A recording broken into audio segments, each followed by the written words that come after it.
Genesis 3. Now the serpent was more crafty than any beast of the field that the Lord God had made.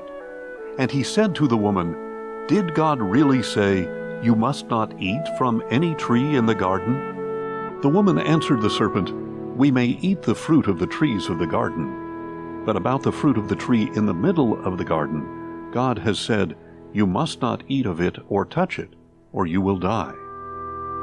You will not surely die, the serpent told her. For God knows that in the day you eat of it, your eyes will be opened, and you will be like God, knowing good and evil. When the woman saw that the tree was good for food, and pleasing to the eyes, and that it was desirable for obtaining wisdom, she took the fruit and ate it. She also gave some to her husband, who was with her, and he ate it.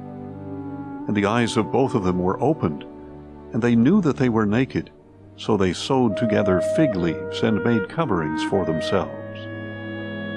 Then the man and his wife heard the voice of the Lord God walking in the garden in the breeze of the day, and they hid themselves from the presence of the Lord God among the trees of the garden. But the Lord God called out to the man, Where are you? I heard your voice in the garden, he replied, and I was afraid because I was naked, so I hid myself. Who told you that you were naked?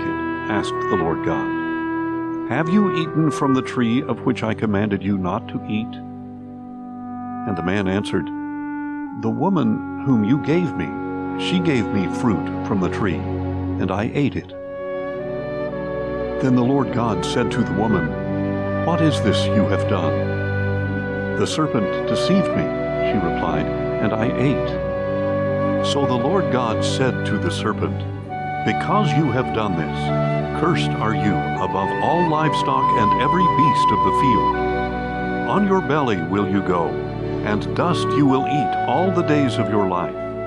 And I will put enmity between you and the woman, and between your seed and her seed. He will crush your head, and you will strike his heel.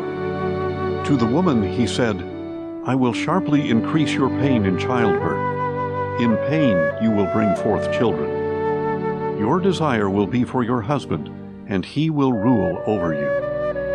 And to Adam he said, Because you have listened to the voice of your wife, and have eaten from the tree of which I commanded you not to eat, cursed is the ground because of you.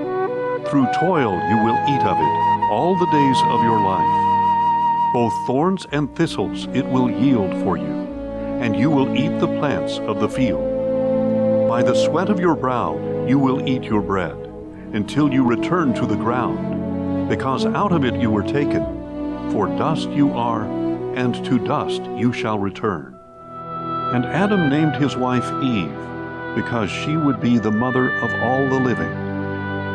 And the Lord God made garments of skin for Adam and his wife, and he clothed them. Then the Lord God said, Behold, the man has become like one of us, knowing good and evil.